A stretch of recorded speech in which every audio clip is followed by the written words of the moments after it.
thank you so much for the involvement, the participation, and joining us today. So for those of you who do not know, my name is Evelyn Brothers.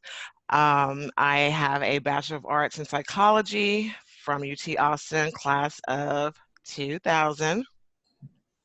And I will be serving as the hostess this evening. Again, we've had an overwhelming response, so thank you all so much for joining. So much so, we've got 2 other series lined up, but we're actually thinking about doing an encore presentation as well, just because of the overwhelming response that we've gotten from all of you. So we've got about 90 minutes this evening to explore and examine a most important yet least discussed topic in the Black community, and that's going to be race and mental health. The first thing I would like to do is just a bit of housekeeping, if you don't mind. So number one, if you're on a laptop, it's probably best if you utilize the gallery view versus the speaker view. It's just easier for you to see who's speaking, and it causes less confusion. So make sure that you're on gallery view versus speaker view. Moderator and panelists, just remember, if you mute yourself, you can't unmute yourself. So we need to let Timothy know that you need to be unmuted. That's just the way the system is set up. Following the panel's discussion, the floor will be open for questions and answers and dialogue, at which time the panelists will be able to answer any questions you guys may have, and our phenomenal moderator may chime in with some of those answers as well. The panel will probably go on for about 55 minutes or so it may behoove you to just jot a few notes so that way you don't lose your place or you don't forget whatever question it is that you may want to ask and have answered. Lastly, if the session is full, then please advise your network, your colleagues, your friends that we are streaming live on the BEST Facebook page at this point in time. Okay. So now to introduce our dynamic moderator and phenomenal panelists. Our moderator for the evening is Harold Rayfield. Harold is a licensed professional counselor in Oklahoma and Georgia, as well as clinical director at Spring Eternal Behavioral Health in Oklahoma City. Harold graduated from the University of Texas at Austin in 1999 with a bachelor's degree in psychology. In 2002, Harold graduated with his master's degree in clinical and counseling psychology from Midwestern State University in Wichita Falls, Texas. He has over 16 years of professional experience in working with people as both an educator and a therapist. Harold enjoys working with adolescents, families, and couples. Harold utilizes a humanistic approach to counseling to help find realistic solutions to, guess what? Real life problems. He and his wife have been living in Oklahoma City with their sons for the last 8 years. We are so happy to have Harold joining us today as a moderator.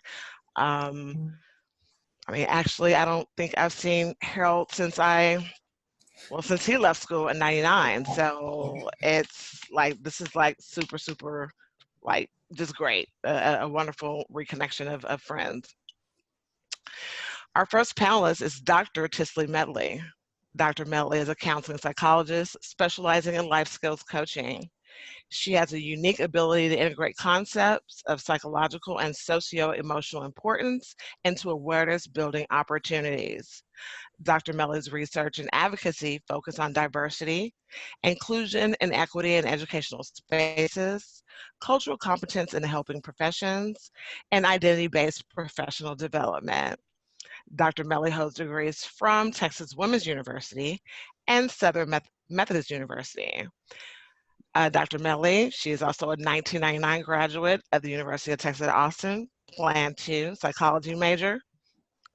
She's another one that I have not seen since 1999, walking the campus of UT together, but pleasure to have this opportunity with you.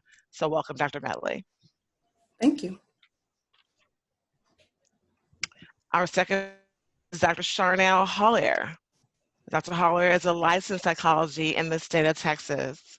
She has a private practice where she provides psychotherapy to adults with a wide array of concerns such as anxiety, depression, anger, substance abuse, body image dissatisfaction, relationship issues, and identity concerns. Her research focuses on skin tone dissatisfaction, body shape dissatisfaction, and disordered eating on self-esteem among Black college women. She also has research experience in adolescent dating violence, sexual health, and mental health. Dr. Hollier is a former research assistant at Georgetown University Medical Center in the Department of Psychology. She received her Bachelor of Arts in Psychology from the University of Texas at Austin in 2012 and her Doctor in Philosophy and Counseling Psychology from Howard University in 2018. Dr. Hollier, I do not know you personally, but once we announced that you were going to be on panel, the alumni page went crazy. So thank you so much for joining us. And without further ado, I will now turn things over to our moderator, Mr. Harold Rayfield. Thank Harold, you, you got Evan. it. You All got it. right. Well, thank you. I appreciate you. It's good to see you. Good to Ladies, see good you. to see you guys as well. Let's jump right in, right? So race and mental health. Let's do Uh, it. let's start, I guess, with the history of mental health in the Black community, right? So in what ways have traditional mental health care, has traditional mental health care helped our Black community, our Black families? In what ways do you ladies feel like it has held us back, it has damaged the growth and development of the community overall? Ticily, we'll start with you. Panelist number one, what do you think? Yeah, I would say, we can definitely look at mental health from both sides. Mental health treatment in its current context has been seen quite negatively by the Black community in a lot of ways due to the oppressive nature of the field. A lot of the theories, for all of us who've taken Psych 1301, 2301, a lot of the theories are centered on white wealthy populations, are created by white middle class males. A lot of us, even in our introductory psychology course, never even learned about Francis Sumner, who was the first Black man to receive a Ph.D., right? Or Inez Prosser, who was the first Black female to receive a Ph.D. And so a lot of the Blackness has even been whitewashed in the field of psychology, just like many of our other fields. And so it's hard for Black folks to even see themselves as a part of the field of psychology overall. I would say one of the other issues is what's often referred to as the medical model, where we go in and we focus on what's wrong with the person versus looking at what's working well or coming from a strength-focused approach in our work. And that has often caused Black folks to be stigmatized in the field. I would say the history of Black culture has often involved healer traditions, right? Spiritual perspectives that had a lot of cultural roots. And many times those things were in contradiction to the underlying philosophies of psychology as well, or those things were stripped away from psychology when the field tried to focus on its scientific foundation as though those two things were mutually exclusive. And so in many ways, the field itself has inherently disconnected itself from things that were important to Black culture. Overall, we've also been harmed by the fact that there's a general lack of cultural competence within the field. So, when you talk about the dearth of practitioners of color within the field, for psychologists, for example, we're about 4% of the population, right, are Black. So, there are all of these different pieces that kind of have this negative tinge to them that make it difficult for mental health care and the field of psychology overall to really meet the needs of the Black community. Now that some of these things are being recognized and we are attempting to correct some of these things, exposing folks to actual Black psychology, for example, and slowly increasing the numbers of practitioners within the field, and really having more culturally relevant theories and practice models those things are allowing us to serve the Black community a little bit more effectively than we had historically. Yeah, absolutely. That's really good. That makes a lot of sense. Charnel, what do you think? How would you add to that historical perspective? I really love your response. I just wanted to just speak more on the history.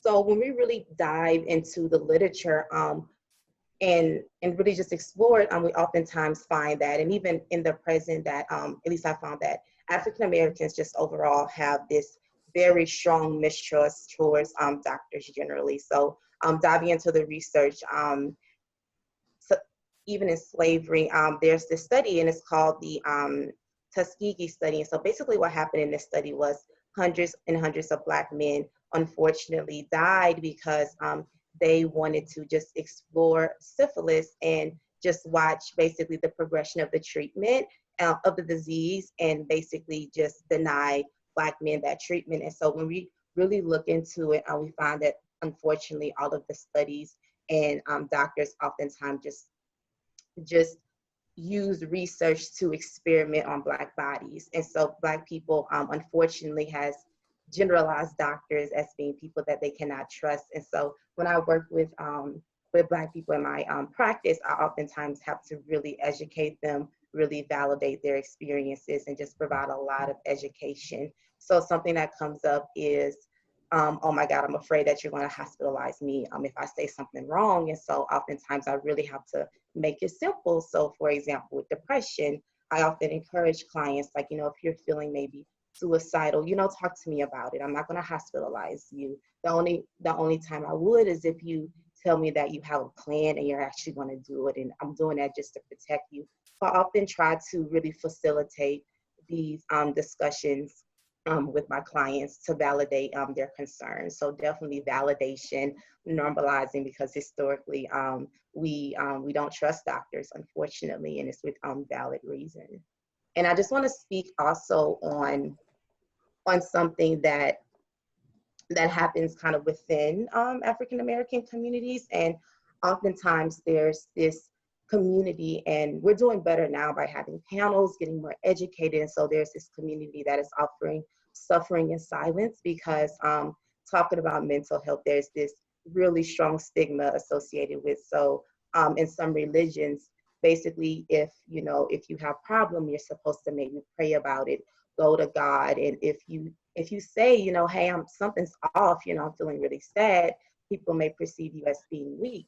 And I'm not necessarily saying, don't pray. It's pray about it and also seek out therapy. So we really have to work together. We really have to work collectively just to really educate people about mental health, because I always compare it to if you get a bruise. So let's say, you get a bruise on your leg, you'll pray about it, but most likely you're gonna go get a Band-Aid, or you're gonna go to the to the doctor. And so often, compared to mental health, it's the same thing.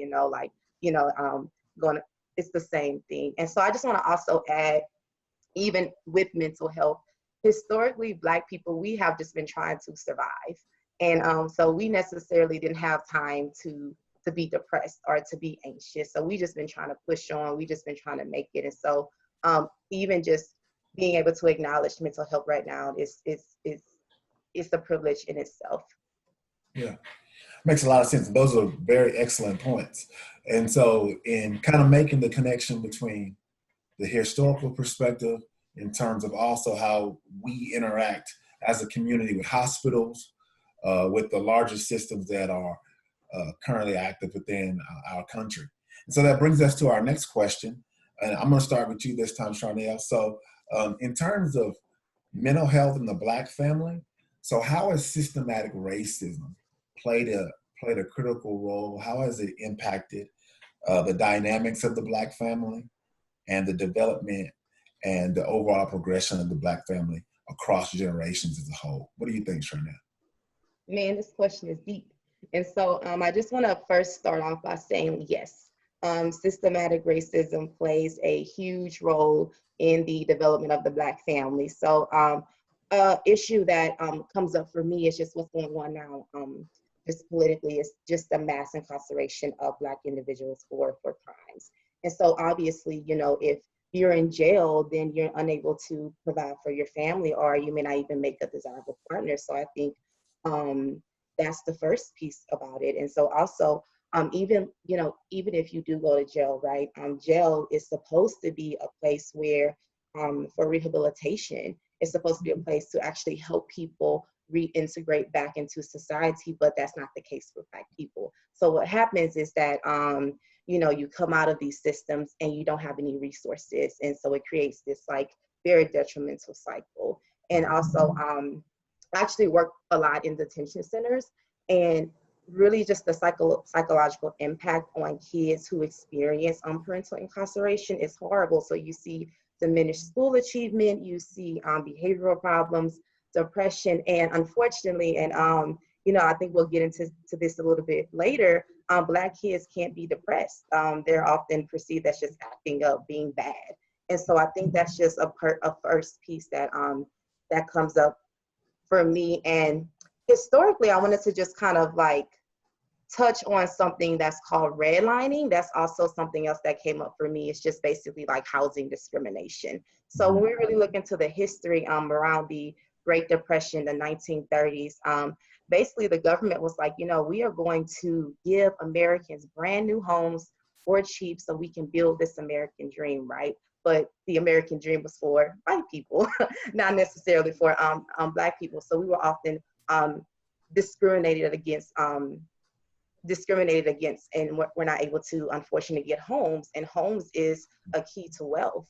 And so even now, like in Austin, gentrification is a big thing. And so basically, when we go into these richer suburbs, we Black people, well, not Black people, but white people tend to have more access to like a better education.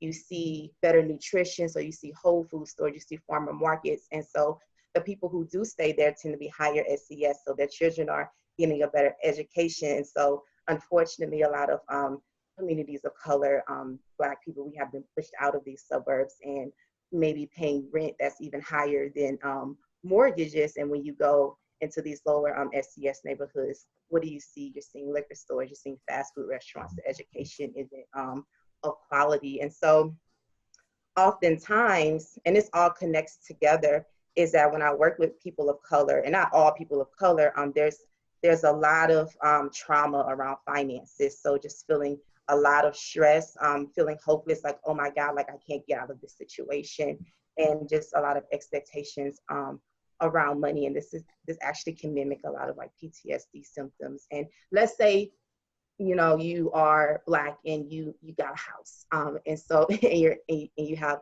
all this access, you're still going to face discrimination because it's not a lot of you in those neighborhoods. And so so I can go on and on about about how systematic racism has just impacted the Black family, but those were some of the things that definitely stood out for me. Yeah, that's awesome. Those are actually really, really good points, Charnel. What I hear you talking about is the legal system and how it's connected to racism systematically. You talked about the educational system. You talked about housing as well. Ticily, what do you think in terms of adding to that, to those ideas, those concepts? How do you think systematic racism has played a role? What about social economics? Charnel talked about it. What about poverty? How do all of these things, how are they connected to our family as a whole, our community, and the growth or lack thereof of the progression of our family as a whole? Right. I will just say ditto to all of the things that Dr. Hollier has already mentioned, and add to that to say that, you know, systemic racism really has just worked against the Black family from the very start, going all the way back to chattel slavery, where you had Black families who were torn apart, where you had fathers who were demasculinized, where you had Black mothers who were abused. And so that pattern of impacting Black families and tearing apart Black families has been around since we've been in this country, essentially. And then post-slavery, even, there were still aspects of things like sharecropping and indentured servitude, Jim Crow, Dr. Hollier mentioned housing discrimination, ongoing employment discrimination, right? All things that are based in racism and that serve to alienate Black family members, Black people from themselves, from their cultural identity, from their communities, from their extended families, right? To where our cultural roots are torn apart. And even today, you've got Black women who make about 68 cents, 67, 68 cents to the dollar compared to white men. Black men are a little bit higher than that, but still not on par with white men. And that impacts our ability to build wealth within our communities. And Dr. Hollier mentioned, right, how this then contributes to that sense of hopelessness a lot of times, that we are not able to create things that we can pass on to the next generation, right? And really have a sense that we own something, that something is ours, that there's something for us to value in this world. Things that take away from that sense of cultural self-esteem that even despite all that, we often still have, which is amazing, right? That we can still be proud of ourselves despite all of these different types of oppression that we are exposed to. I would even say additionally, when it comes to things like spirituality that Dr. Hollier mentioned, with the Black church, for those who identify as Christian, in many ways, the Black church, in lots of communities, it was kind of a bedrock of Black revolution. And even within our history, there's evidence that, there were Black preachers in certain parts of the country who were prohibited from preaching unless they were given the express consent to do so, as a way to tear down those aspects of our community that we turn to for empowerment, that we turn to for education, to reduce the likelihood that we would revolt and find our sense of empowerment as a community. So, there are all of these examples historically of ways that we have been systematically torn down as a community. And again, even despite all of that, you still have those of us who are able to go to a school like the University of Texas and to try to make something of ourselves, right? That even despite all of those obstacles, we're still able to push our way through, which is just a testament to our perseverance and strength. But all of those things can have an impact on our short-term and long-term mental health. Yeah, absolutely. That's amazing. A really quick curveball. So in terms of psychiatric diagnosis, how does that play a role in how Black families get mental health services, get mental health treatment? What do you think, just as a quick side note, how does that connection play a part in diagnosis that Black families, Black adults, kids have to deal with? What do you think? Either of you can take that one. Do you want to jump in? I'll just say really quickly, when it comes to psychiatric diagnosis, it really just adds to that stigma. Unfortunately, Black folks are more likely to be misdiagnosed. And so, I think later we're going to talk a little bit about, youth and schools and things of that sort, but we're often misdiagnosed. I see Black women all the time who are misdiagnosed as bipolar. Our Black children are often misdiagnosed, conduct disorder and things of that sort. And so it really adds to the stigma that's there. And then when you add on top of that honestly, there are some people who would benefit from medication, but because of the distrust that we have within the community of white-based medicine, a lot of us don't get the psychiatric care that we really need or the medication that we really need because we're fearful that the medication is going to cause more problems or that the medication is going to make us different than who we are. And the truth is, in some cases that does happen, right? Because one, you've already been misdiagnosed, and then you've been prescribed medication that is not a good fit for you or over medicated, right? By a practitioner who does not understand you, who has not done a thorough assessment.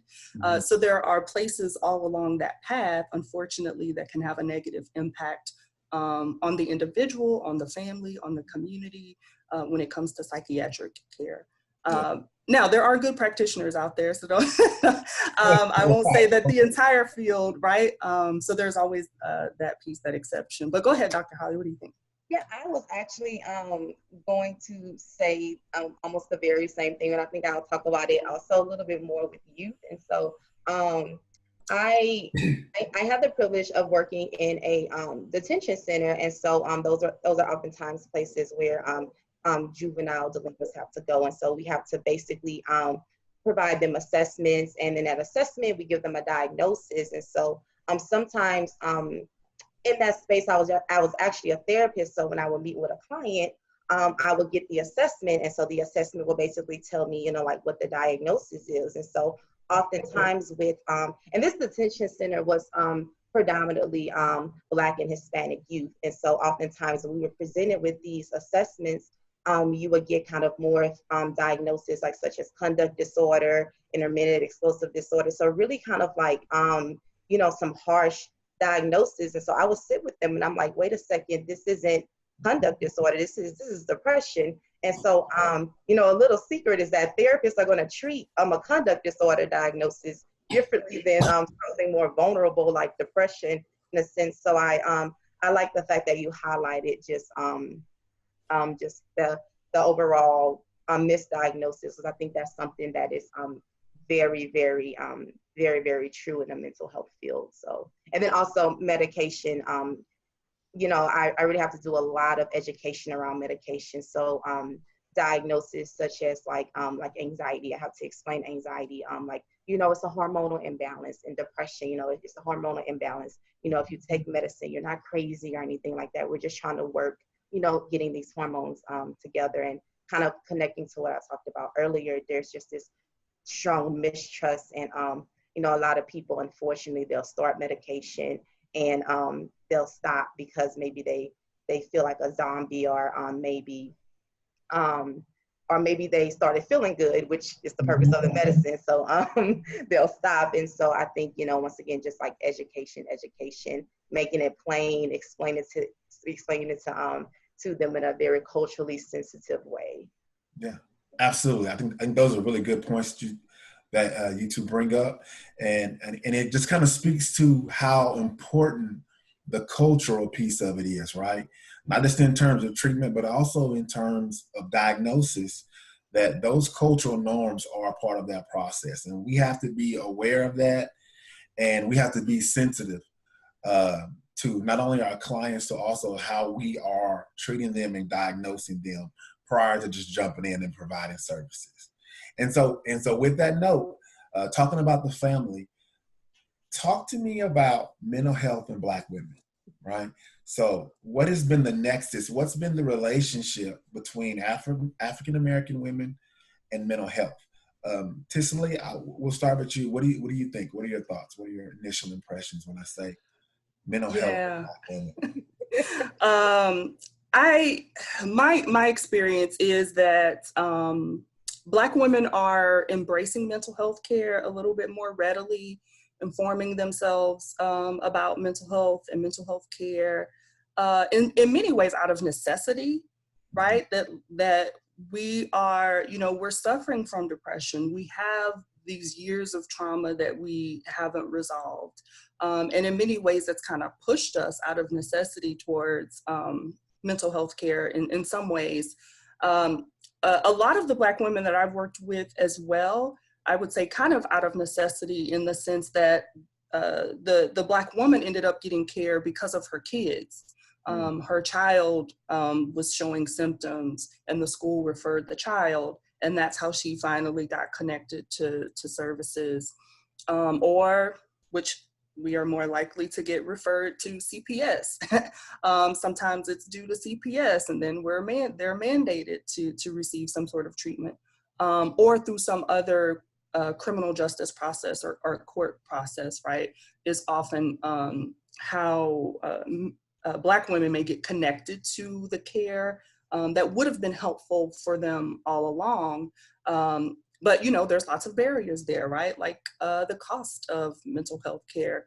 Mm-hmm. So it's almost unfortunate, because you've got, you know, women who all along, as I said, they've needed the care, but they just haven't been able to get that care, either because of the stigma or the cost or other reasons, right? They just can't take off from work to see a therapist during what are often normal business hours for some therapists. And so that distrust of the system has, of course, always been a barrier there for Black women. I think as more Black women have become practitioners, it's helped to say, oh, I see someone who looks like me and they're a counselor. Right. And just that familiarity, right, kind of opens the door. And having someone there who understands you helps to open that door a little bit. And I'll just kind of add to that previous question about the psychiatric care. Because again, I think a lot of Black women are misdiagnosed, that, you know, we have a lot who may have explosive anger, but it's not the anger that's the issue, right? That there's trauma underneath there, there's depression underneath there. And working in higher ed, I see that quite a lot. For example, I'm working with a student now who was referred for conduct and was almost suspended from school because she curses and she raises her voice. And so people are afraid. And I'm like, there's nothing to be afraid of. If you were empathic toward this student and her situation, you would understand what was going on with her, and you might be able to actually meet her needs and help her to be successful academically, right? And so Black women often run into those same issues of being mischaracterized, stigmatized, misdiagnosed, misunderstood, or totally overlooked, right, when it comes to mental health. So the good thing is that more Black women, at least in my experience, are starting to be exposed to services. There are more men and women of color who are becoming practitioners, and so that's definitely helpful. So we're slowly moving in the right direction, but there's a lot more that needs to be done. Absolutely. Yeah, absolutely. Charnel, what do you think? I see you nod, I see you shaking your head, I see the eyebrows working. All right, so what do you think? What do you think? I see you processing right here. I got excited. But I do want to just, first off, start by saying, when I moved to Austin, I felt like at first it took me a while to get clients, and all of a sudden I just got this influx of Black women coming to therapy. Somehow they found out about me, and my case got full. So I just want to say that, Black women are coming and they're wanting to help, and they're reaching out to me because I'm Black, and we're having conversations, about this in the first session. Because I oftentimes ask my clients about what brought you to therapy, and I bring up culture, race, gender, all of that into the room. And so they're like, I've been wanting to come for a while, and I haven't been able to find a Black therapist and who accepts my insurance. So we'll talk about barriers, a little bit later. But I just want to say that, I believe, Black women, we want treatment. It's just that sometimes it may not be accessible. But I also want to kind of dive a little bit into like kind of how Black women are viewed in this country, because I think that's just really important, because like in psychology, right? So, the messages that you receive from external sources, like maybe from your parents, from TV, from the media, can really just impact how you yourselves. And so Black women, we have been getting a lot of messages about ourselves. And so something that comes up when I work with Black women is just this narrative around having to be strong. And I believe, you was talking about just Black women being angry. And so oftentimes, so I'll talk a little bit about like the strong Black woman stereotype. And so, the strong Black woman, she's someone that keeps it moving, right? And it's very good, right? She's strong, she's resilient, she perseveres.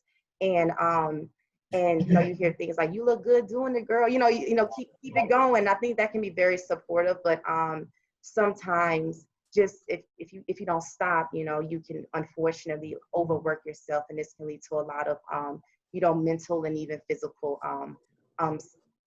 symptoms. And so when I work with Black women, I have to have a lot of conversations just around getting them to slow down, finding ways to get them to set boundaries. And when I mean setting boundaries, it's just basically like saying no. If you can't say no, because sometimes like culturally, we just can't say no. Maybe saying like, you know what, not now. You know, let's just pause on this real quick. So just really getting them to slow down, because, you know, I always say, like, if you can't take care of yourself first, then you can't really take care of other people. And so that's a big narrative that comes up with a lot of Black women.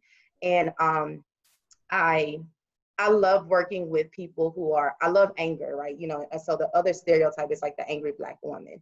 And so I always ask, like, you know, is she angry or is she passionate? You know, I think we first have to really assess like what anger is. And anger is basically a surface emotion. So if someone's going off on you, like that's like kind of a secondary emotion. So I often have to really dive deep into it. So when I talk with Black women, oftentimes I find that, you know, maybe they're feeling ignored, and maybe they're feeling anxious, because anxiety can be manifested in the form of like irritability. And so just a lot of education around communicating those more vulnerable emotions. I'm saying, like, you know what, I'm feeling ignored right now. And allowing spaces for Black women to even express those emotions. Yeah, absolutely.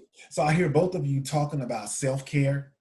It is really critical in terms of Black women and mental health. I also hear you talking a lot about identity. So it sounds like both of you have to address how Black women have been characterized overall from a macro standpoint, and also as an individual from a micro standpoint, how Black women see themselves. And so when we talk about Black women, of course, we have to tie it in to Black men, right? So what's been the disconnect between Black men and Black women, and also with mental health? So I think, Ticily, you took the last one. So we're going to start off with you, Charnel. What do you think? Black men and mental health, Black men and self-care. What does that sound like, look like from your perspective in your practice? Yeah. So with Black men, I definitely feel like there's been just this disconnect between, you know, Black men and mental health. And firstly, I just want to say that, you know, in my experiences, you know, I believe Black men, internally, they want help. They just don't know how to express it. Yeah. And so in my experiences, you know, they're unlikely to attend therapy. So I had the unique privilege of working at Howard University Counseling Center. And basically Howard University is a historically Black institution. So basically most of the therapists are Black, the student population is Black. And so even in that system, I mostly saw Black women come into therapy. So I believe Black men face a unique challenge because of their status as a man. And so, you know, men, especially Black men, have not been told how to process and talk about their emotional experiences. And even if they do, it's stigmatized. And even when Black men do come, so I do get Black men that come into therapy. When we get to talking about just like manhood, there's a lot of narratives around, like, you know, I'm a man if I provide for the family. I'm a man if I, you know, I'm able to make money. And I don't necessarily see nothing wrong with, you know, wanting to achieve financial success or even providing, you know, being a provider. I think the pieces at the thinking sometimes is a little bit rigid. So I'm only a good man if I provide for my family. So really, you know, us working as a society to really kind of break down these stigmas against Black men. And I wanted to just talk about also, because I believe just when you're unable to really process and talk about, you know, emotions, the only emotion that is appropriate for people to express is anger. And so oftentimes, you know, Black men and even sometimes like Black women, they come in, they're like, I'm angry, and they're crying. And I'm like, I know you're angry and I want to validate that, but, you know, you also look really sad. And so just being able to really identify emotions and really kind of work with men and being kind of definitely culturally sensitive and getting them to have these conversations with them. Absolutely. So I hear you talking about the expressiveness part, right? Being able to process emotions, access those, and then be able to share them in a healthy, positive way, whether that's an individual counseling, or it's in couples counseling, right? Because most of the men that we see, they're being dragged in there. Yeah, they don't want to go. Their mama's dragging them in there, or their wife is dragging them in there, or their daughters, hey, we need to talk. You got to get this together. You're not doing it right. So Ticily, what do you think? Do you have anything to add to that comment? And also, we talked about it a little bit earlier about the legal system, right? And how typically Black men don't access mental health until it's connected with the legal system or their legal issues or their legal problems. What do you think? Yes, yes. Well, I definitely want to emphasize what Charnel said, that, you know, just stereotypically, right, Black men have not been allowed to hold space, not just for those emotions, but for their grief, for their trauma. And so, you know, we teach them to bury that stuff, particularly when we say things like, hey, man up, or men don't cry, or boys don't cry, right? And so it makes sense that they haven't embraced mental health care from that perspective, the way that we market mental health care. But it's also hard to look to a system for help when that system wasn't made for you, or when you feel like that system wasn't made for you. And in a lot of ways, Black men have been demonized by the mental health field, unfortunately. So a lot of that stigma does make sense. And then we go back to that piece about finding culturally competent care and how hard that is, right? The difficulty in finding Black male counselors and therapists. Because having somebody who looks like you and who understands your struggle is important for something as intimate as, I feel like it's intimate, as mental health care, right? Where you're asked to just put your whole life out there with this stranger. So we definitely need more Black men in the field, to say the least. But when it comes to the criminal justice system, I would say when Black men don't get the mental health care that they need, they are more likely to end up in the criminal justice system, right? We know that to be the case. There's lots of research to support that. So the research is pretty clear that there's a good proportion of folks who are in some aspect of the mental health system who have either have an untreated mental health diagnosis, or who are undiagnosed, but it's pretty clear that they have something going on and they need to be assessed. And possibly need to be on medication. And so then when they become unfortunately entangled in the criminal justice system, what's the likelihood that they're going to get the level of care that they really need? And we know that being a part of the criminal justice system, you're probably going to be exposed to more trauma, more oppression, more abuse, right? And so now you're compounding these issues with a mental illness that's already there, and possibly an untreated mental illness that's already there. And so, you know, it just becomes a larger and larger problem. And so, you know, like Dr. Hollier mentioned earlier, we talk about rehabilitation. What's the likelihood that a person can be rehabilitated in a system where they're not getting the care that they need? And definitely when they're not being, when their culture is not being appreciated and valued the way that it should be at the very foundation. Absolutely. So, and then if we backtrack and we make the connection between Black women and Black men and the family as a whole, then we have to talk about that we are not addressing problems until it's too late, right? Either through the legal system, through Black men, or Black women don't get an opportunity or get access to mental health care and mental health support until later, until they're having to deal with all these challenges by themselves and have to deal with all these identity concerns and challenges. So what is it about Black youth, African-American kids? Where are we missing the mark? How come those kids, our kids in our community, aren't getting the support? Their issues aren't being addressed appropriately. Ticily, what do you think? I think there's a lot.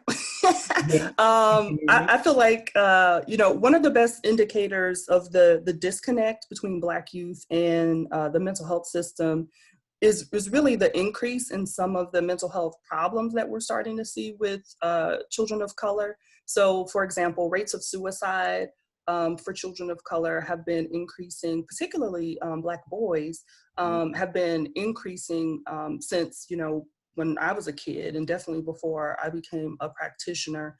And even things, and maybe Dr. Hollier can speak a little more to this as well, things that previously in the research that I would say bypassed children of color, like eating disorders, you're seeing higher numbers of that in children of color.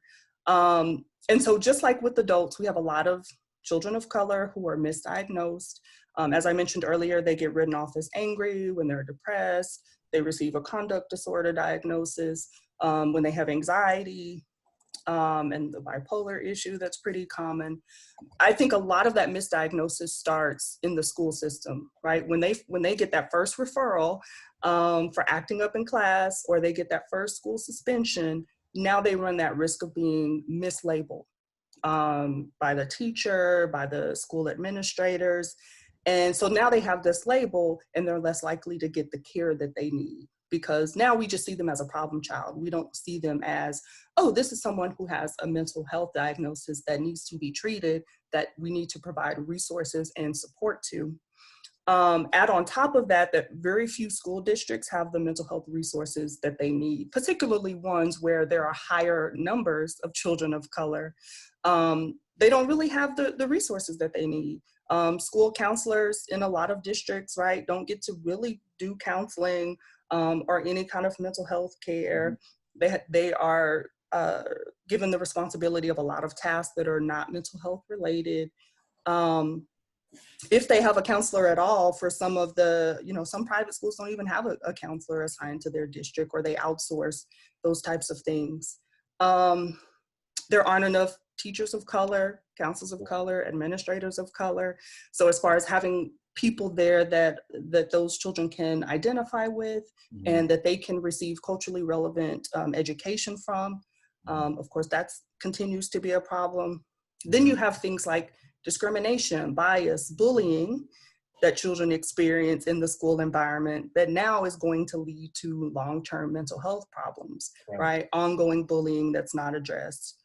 So I would say some of those same issues that are at the larger level, or that affect families, started at that level with kids, right? That kids are experiencing. A couple of the other things are, sometimes parents won't consent to treatment because of the stigma that they have about mental health care. And like Dr. Hollier said, right? No, you don't need to go see that counselor. That's for crazy people. Right. I'm gonna send you to talk to Pastor Jones, and we'll work all that out. But that fear of misdiagnosis as well, which again is a true fear.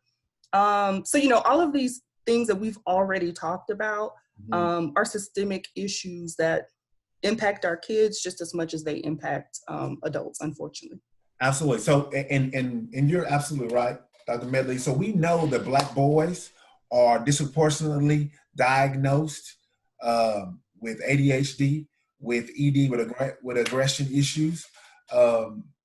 We know that the research says that suicides in the Black community in terms of that age demographic, under the age of 18, has doubled and tripled over the last 10 to 20 years.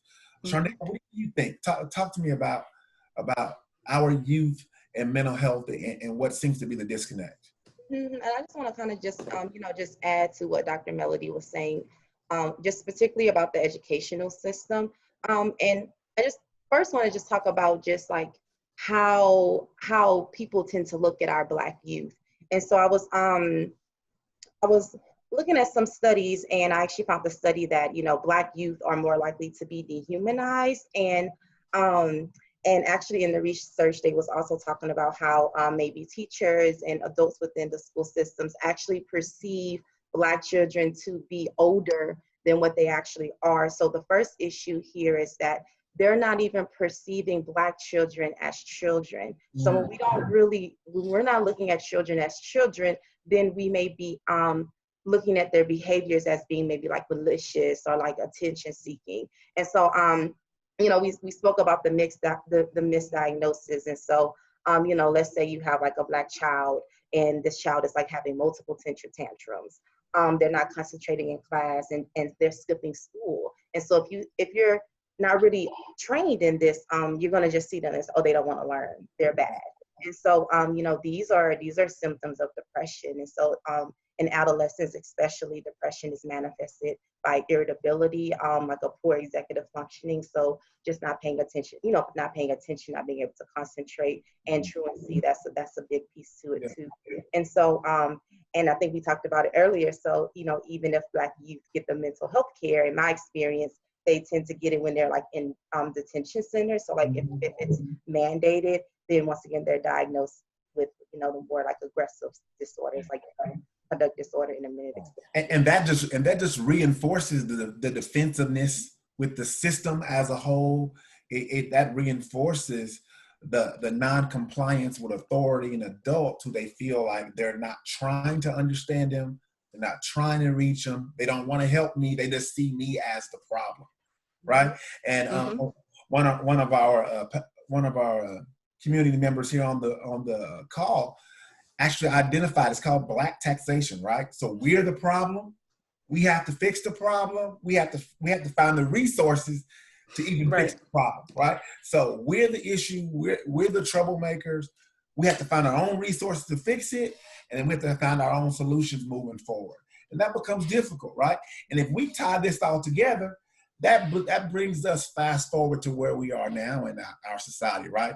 It is a powder keg waiting to explode because we have so many issues that are directly impacting the Black family and our community as a whole. And then now we find ourselves in a political climate and a cultural climate where it is completely divided, and where we don't seem to get the support or the awareness from either side, right? So it feels almost like our own Black community, if we could be a little bit self-aware here, we don't always want to bring our kids, we don't want to bring our husband or our wives to get mental health care. And so we're not as supportive on that end, and then we can't get it from the systems that are in place, but because we don't feel like they're well equipped or well adapted to address the issues that we have. And so then right now, current events, how do we as a Black community deal with the systematic racism, the police violence against our families? We have an educational system that is not always built to support our families and our kids.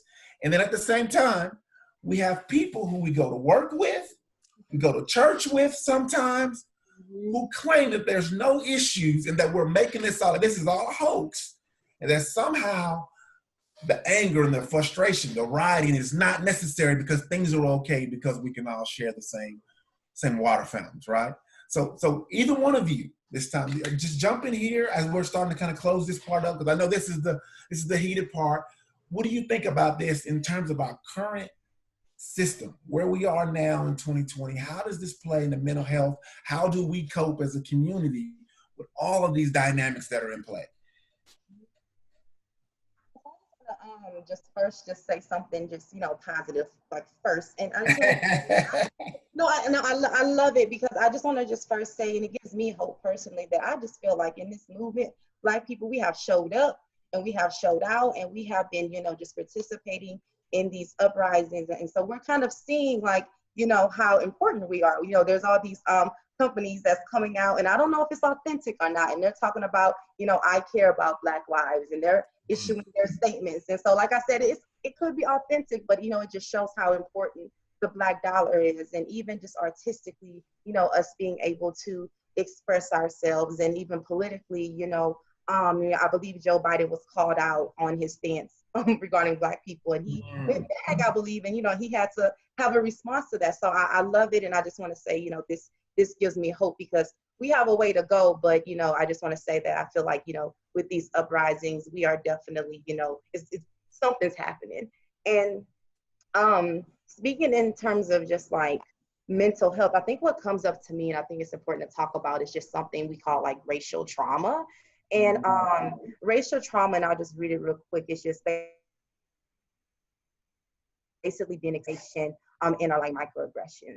And so this trauma can happen like directly. So kind of what you were saying, Harold, like maybe having your white coworker come up to you and say, how can you help us overcome, racism? And so that can be, in a sense, like re-traumatizing, because it forces you to like maybe have to give a response or something. So and just experiencing racism. Those are just direct forms of trauma. And even just now, also trauma, this can also happen indirectly, so vicariously. So I think in this vicariously, social media and the news is very important. So seeing, you know, images of Black men and Black women getting murdered on social media, you know, getting on Facebook and seeing just a whole bunch of news, that can be traumatizing. It may not be directly happening to you. And so basically just, I always just encourage, you know, African Americans, just the Black community to really take care of yourself. So if you feel the urge to get on social media and just talk about it, you know, I encourage people, just pause, you know, see what's happening with you emotionally before you get on social media. And even if you want to take a break, you know, you don't have to say anything or do anything right now. So just a lot of self-care. And just really quickly, I just wanted to highlight just like how racial trauma can look. And so for Black people specifically, so, you know, we kind of talked about just sometimes how, you know, like socially we may not know the words or the language just around, you know, emotions. So I get a lot of some of my Black clients that's coming in now, they're like, oh my God, I'm getting like all these headaches, I'm getting stomach aches, you know, I'm tight, like I feel tight in my like shoulders. And so these are all physiological symptoms of possibly racial trauma. And even once again, I said, like, you know, executive functioning, just so not being able to concentrate, getting distracted, and just overall emotional distress just around just like anxiety, feeling irritable, feeling overwhelmed, and just feeling hopeless, and even like just hypervigilance. I was actually, I think a few days ago, I was like driving to the grocery store, and this officer like pulled behind me. I didn't get pulled over, but I was like, oh God, you know. And so, you know, those are just signs. Those are just signs of just trauma, and that, you know, clearly something is happening, you know, what's happening within my body. And so we're not immune to this. And so just paying attention to some of these symptoms that may be coming up for you. Absolutely, that's a really good point. We've addressed it. We've talked a lot about some of the issues, the concerns, the barriers to care. I'm watching our clock very closely here, so we have a few minutes to kind of tie these things together before we start tackling some of the questions from the group as a whole. So one, Ticily, I would like you to talk about just a little bit about coping, right? The strategies, right? What we're highlighting is the Black taxation. To kind of add to my last point from our group, was that it can be mentally taxing to have to deal with all of these things from so many places, right? So how do we cope as a community, as individuals, and then as families, with all of these things that are going on? How do we care for ourselves as well as care for others at the same time while moving forward and pushing and pressing on? And then with that being said, so Ticily, if you could address that one, and then we're going to bounce it back over to Charnel, and we want to talk about the UT campus as a whole, if there are some of them listening here tonight, and some of us who are still connected to Black campuses, and students who are Black students who are on predominantly white institutions, right? How can they carry the narrative forward and start having these conversations, right? So Ticily, what are some solutions? What's the coping? What are the strategies that we have? Because it feels like we have a broken system, or a system that's just not inclusive enough. And then Charnel, what do you think about the UT campus? How can Black students currently on campus taking classes kind of address these issues from a systematic standpoint, a macro level, and then on a personal level, how can they support themselves, help themselves mentally, and then we'll finish up and turn it back over to Evelyn for our Q&A. So ladies, go ahead, take it away. Sounds good. Well, you know, we are dealing with a lot right now, right? As you've already mentioned. And a lot of us, a couple months from now, will be expected to just return to our regularly scheduled programming. And like, okay, everything's back to what we think was normal. Right. And so we have to find ways to really focus on ourselves and find ways to focus on our mental health. And I think one of the good things that, or maybe a couple of the good things that has come out of this current environment is that I'm seeing a lot more togetherness, right? Cultural togetherness, valuing of cultural identity, a lot of cultural validation that we were not getting before. And so those things can definitely be healing for us. Having opportunities to just kind of take off the mask that a lot of us wear on a daily basis, right? In the midst of all the code switching and stuff that we have to do, just having a place where we can kind of take that mask off and be ourselves can also reduce a lot of that anxiety. But overall, when it comes to self-care, I would say we're definitely not a monolith, right? Every Black person is not the same. And so we all have different things that are going to work for us from the perspective of self-care. So a lot of people like to go get a mani-pedi when they want to relax and chill. I would hate to get a mani-pedi. Like, that's not relaxing for me. That's stressful for me. And so it's different for everybody. For some, spending time with family and friends is what's going to work. For some, a warm bath or a salon day or reading a book or yoga. So there are a lot of things that can work. In many ways, it's just a matter of kind of experimenting, trying some things out.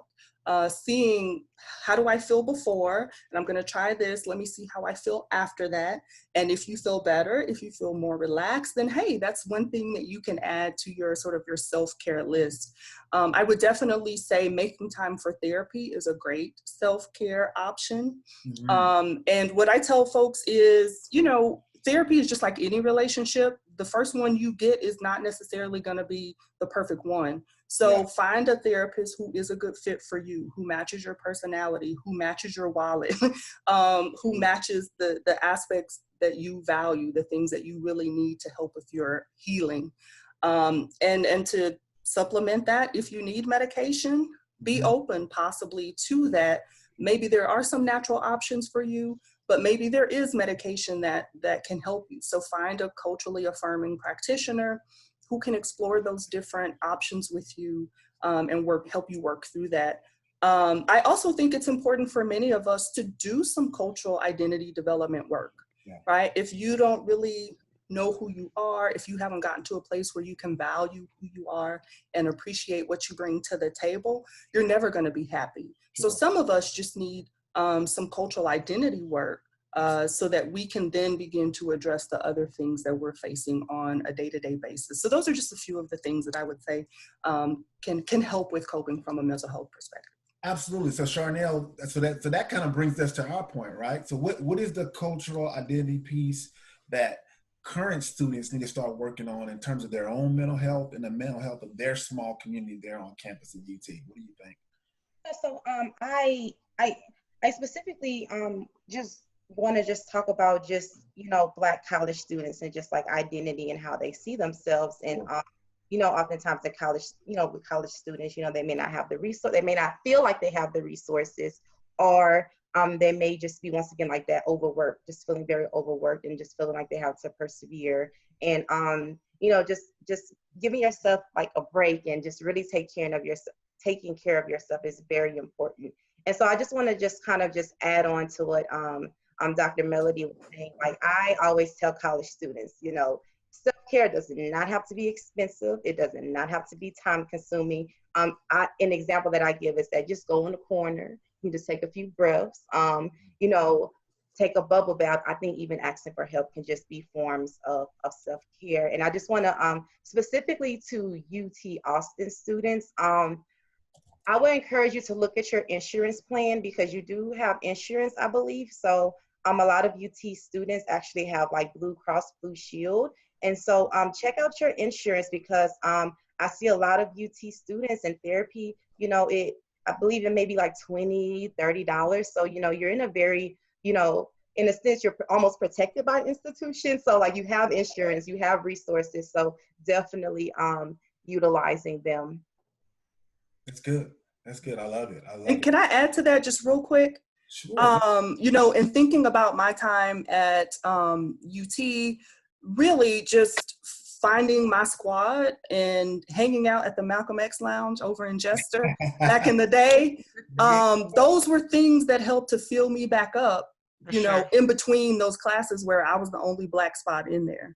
And so, you know, connecting with folks on the side and finding that community while I was there in Austin, those were things that really helped me to persevere and to stay connected to myself in a lot of ways while I was there.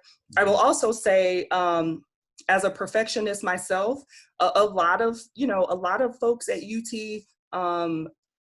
they're overachievers, right? A lot of Black folks who get to a school like UT are overachievers. And at some point, we just have to realize that it's okay to not be okay, right?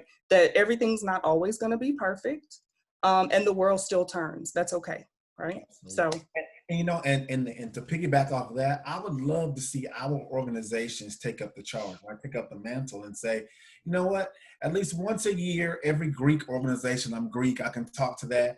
Every Black business organization, all of those multicultural organizations need to have some type of discussion or a panel, either individually or collectively, every semester, every calendar year, to help get the dialogue rolling, right? That it's okay to talk about mental health. It's important, right? You're one of 2% of 60,000 students in this one place.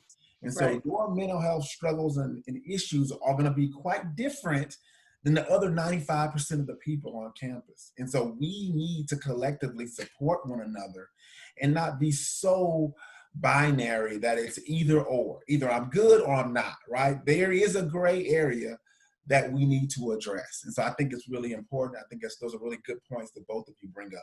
Evelyn? Harold, thank you very much. Yeah, I was just going to say, no, that's perfect timing. We've always been on the same page, even 20 years later. We've always been on the same page. Back over to you to be a good steward of our time.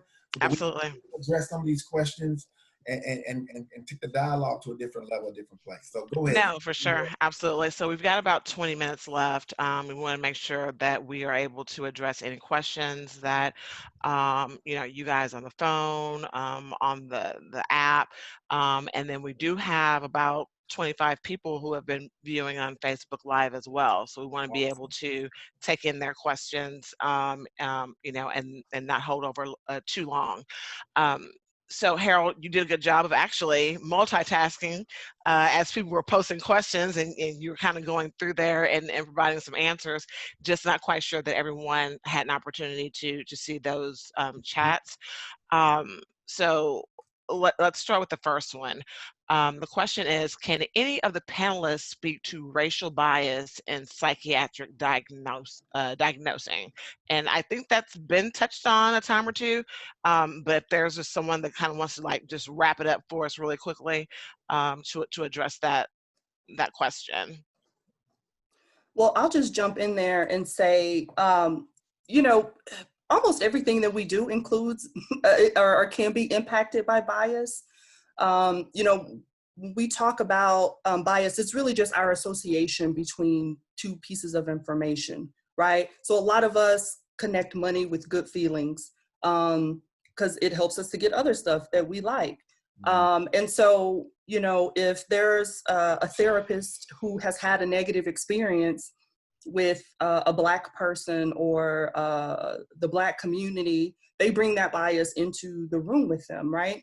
And so the way that they interpret that person's behavior, the way that they think about how those symptoms are going to show up in the room can all be impacted by bias, unfortunately. Which is why it's so very important for all of us to do our own race work so that we can be aware of what those biases are. So that when I go into a room, I know that I have certain biases against or for certain populations, right? When I see a Black woman walk into the room, I get excited. Oh, hey sis, right? But certain clients, I get a little tense, like, oh, I don't know if I really know how to handle this. And so we just have to be aware of that. The clients that you like and don't like, and what you think symptoms look like in certain people because of the stereotypes that you hold about women, for example, or about gay people, or about Asians, or about Black people. So that awareness is so important. And so that likelihood for misdiagnosis goes up when you are not aware of what those biases are. That's great. Thank you. Sorry. Go ahead. No, absolutely. Oh, I just want to just quickly add, and I think just that's why it's just important, even for us as clinicians, to make sure that we're always getting like just that cultural sensitivity training, because I was taught that we always have a blind spot. It's just about doing the work, and so just wanted just to kind of just highlight that. Thank you. Absolutely. So, quick question that somebody sent me. So, what are the strategies, or how do we handle it if we have students at home who are dealing with anxiety or depression, just in general context of life or school? Like, what strategies could we give or share like now that might help a parent who may not have the means or the resource to go out and get the support for their kid, and vice versa for adults? Like, what strategies are you ladies sharing with your clients on your caseload about how to deal with trauma, how to deal with COVID-19 and anxiety and isolation and all of these things? What are some strategies, some things that people can put in their toolbox and use at home right now? What do you think? Mm-hmm. Definitely first, just really normalize and validate anxiety generally. So not all anxiety is bad.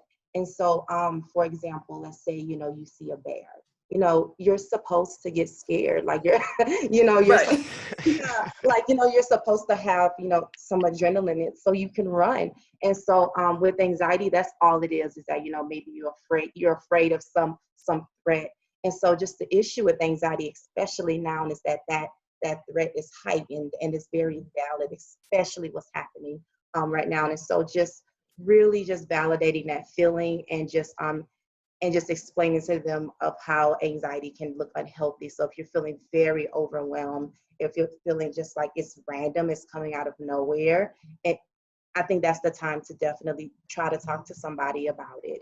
And just some techniques that work for anxiety is just, I believe in meditation, so that we can just really regulate our nervous system, deep breathing, mindfulness, all of those. So we really just want to just regulate our nervous systems, because right now it's heightened, and just being aware of what's going on with your body.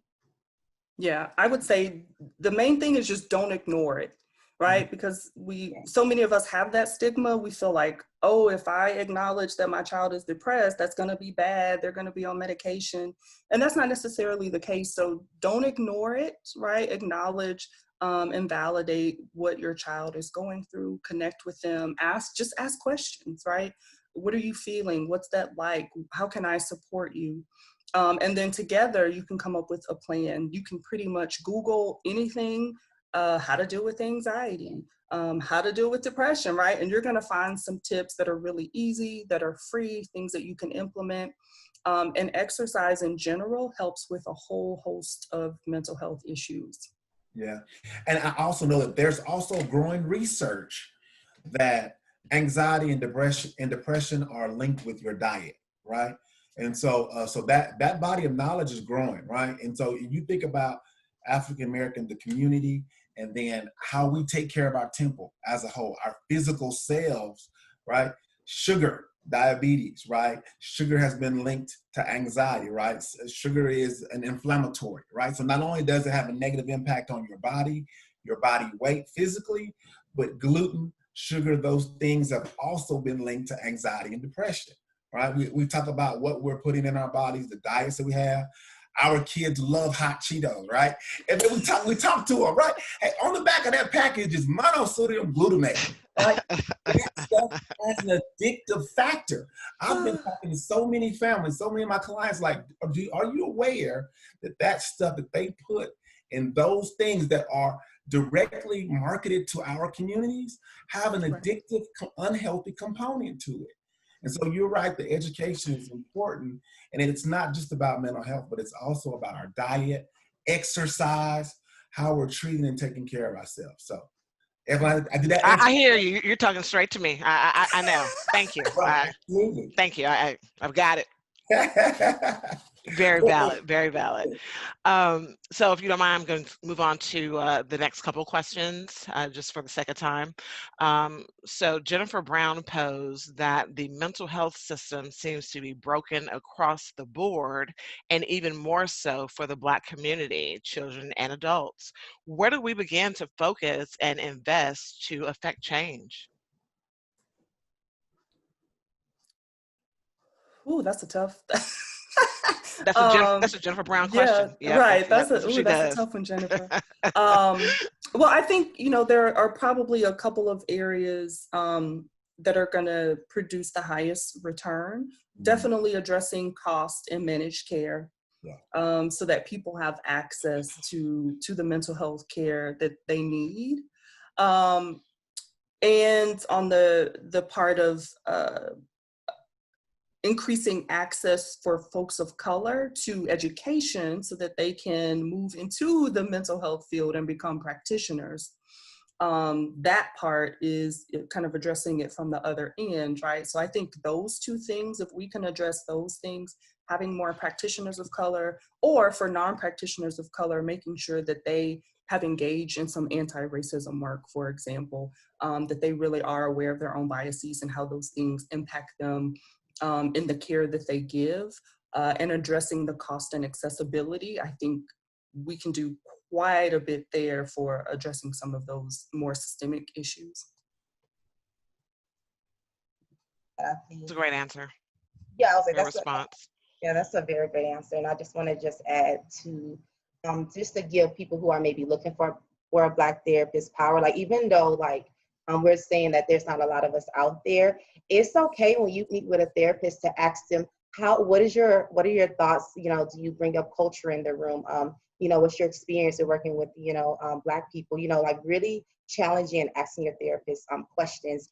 We're supposed to be trained in this. We can handle this. So I just want to encourage people that when they're looking for a therapist, and even if you don't necessarily see a Black therapist, to really just like, call us out.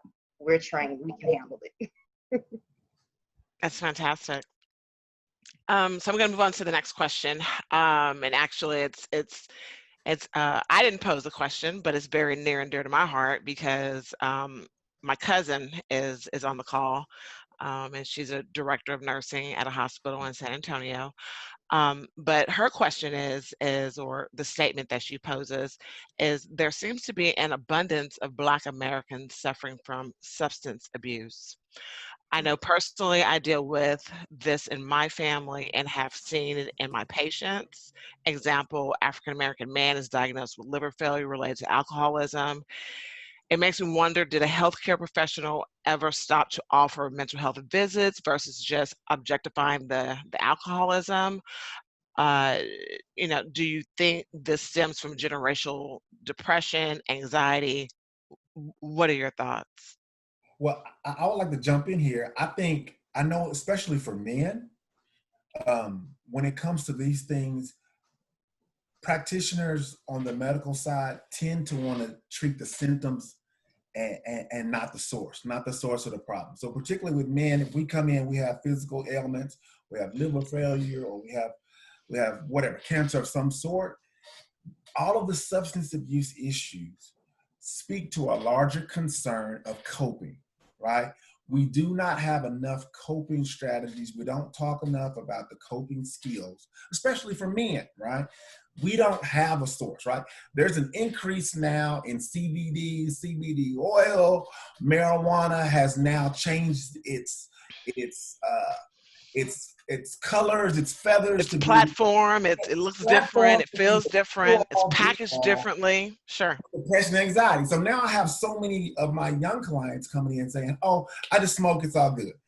We've changed the name from marijuana to weed to now it's just smoking. I'm like, okay, hold on one second. Let's backtrack a little bit and say that we're using these things as coping mechanisms for issues. And so I always try to talk to clients about, let's get to what you are smoking for. Why are you drinking so much? Right? With men, why do you seem to be using women as emotional support for these coping issues and this trauma that you've had for so long? And when we start to have these dialogues, then you would be amazed how many people say, you know what, I never thought about it. I never thought that me having so many sexual partners, or me and my social, my social butterflies, my social engagement is really a coping mechanism for deeper issues, deeper anxiety, deeper identity issues that I've never even been talked to on how to address. So that's what I think when I see that question. So I don't know. Yeah, and I would say a lot of it does go back to that racial bias, right? Of focusing on the symptoms and not really looking at the humanity of the person in the room, right? You know, we'll talk about, oh, that person is an addict versus, no, this is someone who has a substance abuse problem, and do your job and help this person to address the substance abuse problem, right? And so much of that gets sort of just tossed to the side of treating those symptoms versus taking the time to really understand the underlying issues. But again, sometimes when you are dealing with a practitioner who's unable to even recognize things like racial trauma, then they're going to overlook, right, all of those years of racial trauma, oppression, whatever it is that that person is dealing with, and that they have used those substances to cover up. So it just kind of loops back around to that issue of racial understanding, racial empathy, and really being able to connect to people from an empathic and humane place when you're a practitioner. Thank you, doctor. Right.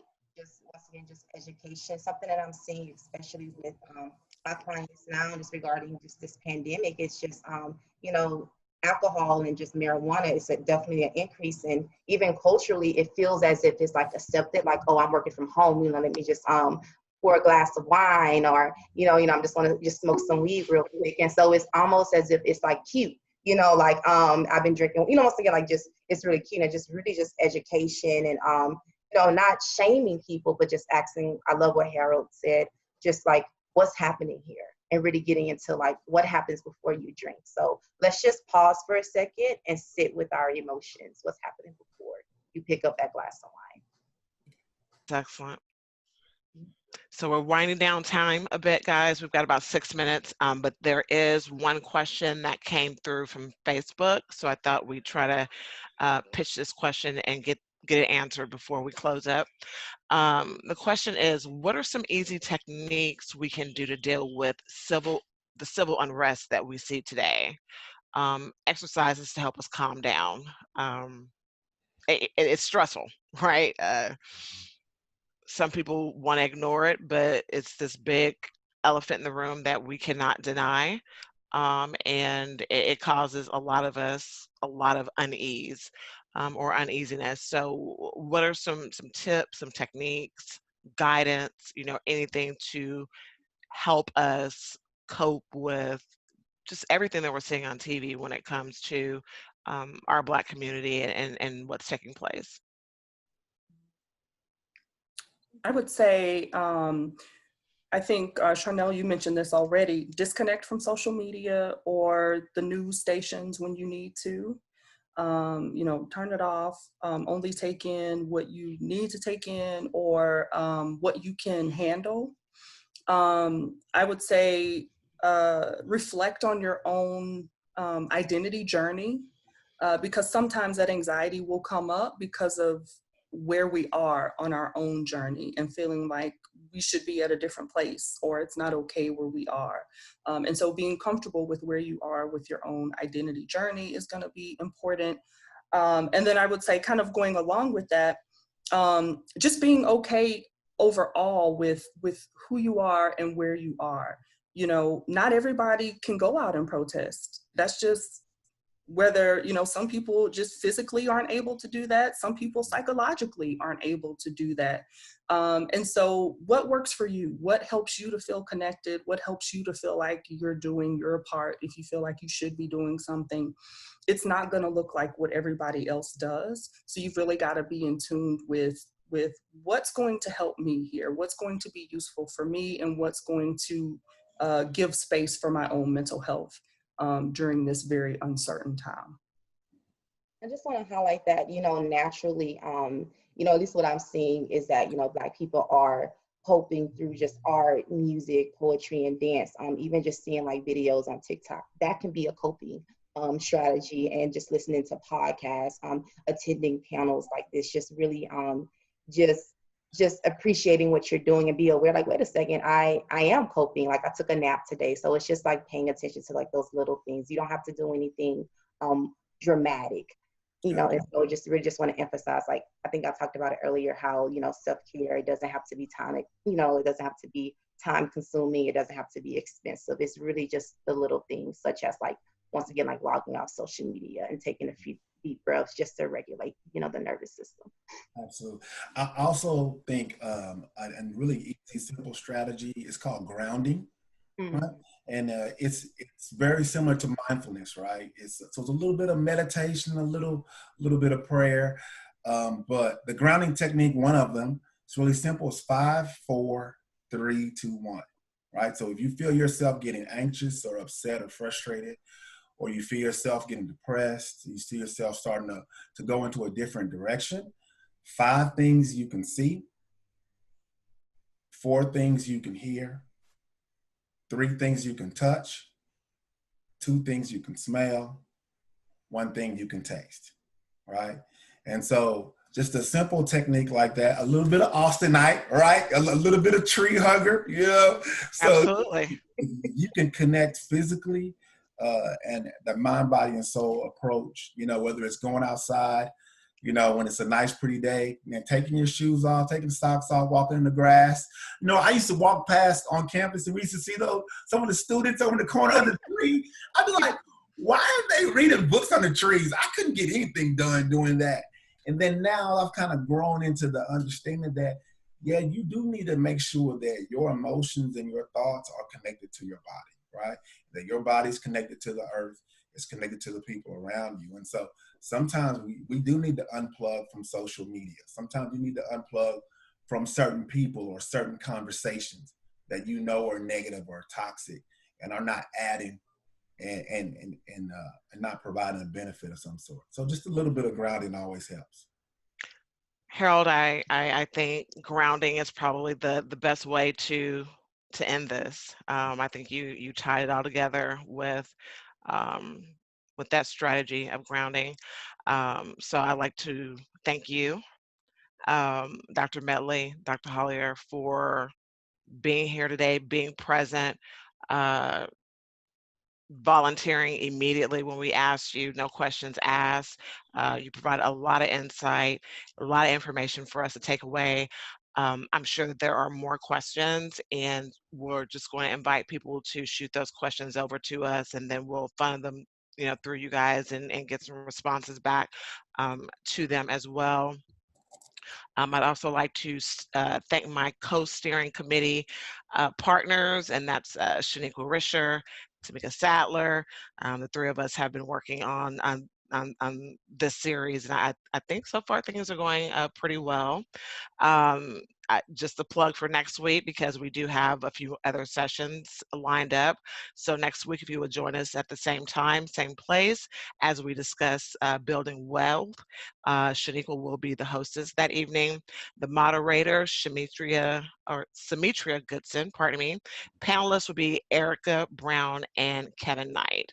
So we do still have a lineup left for the next few weeks. Again, thank you so much for participating. Shaniqua, Tamika, did I miss anything?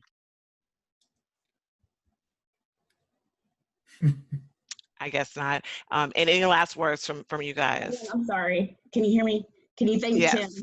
Timothy Bailey for Timothy Bailey, absolutely. I do apologize. He's been in the background, tinkering and working with the IT just to make sure that everything logistically has been working smoothly. And I don't think we had any kinks, which is probably why I forgot he was there. So thank you. You did such a good job, Timothy. Thank you so much. And I just want to say one more thing. Also for the panelists, we will be posting your information in the Facebook group. So who knows, you all may be getting new clients. So please, for those who are watching, make sure to look in the Facebook group, because we will be sharing their professional contact information if you want to reach out to them for just a personal conversation. Again, guys, thank you so much. Hopefully we'll have good participation next week. And in the meantime, goodbye and good luck.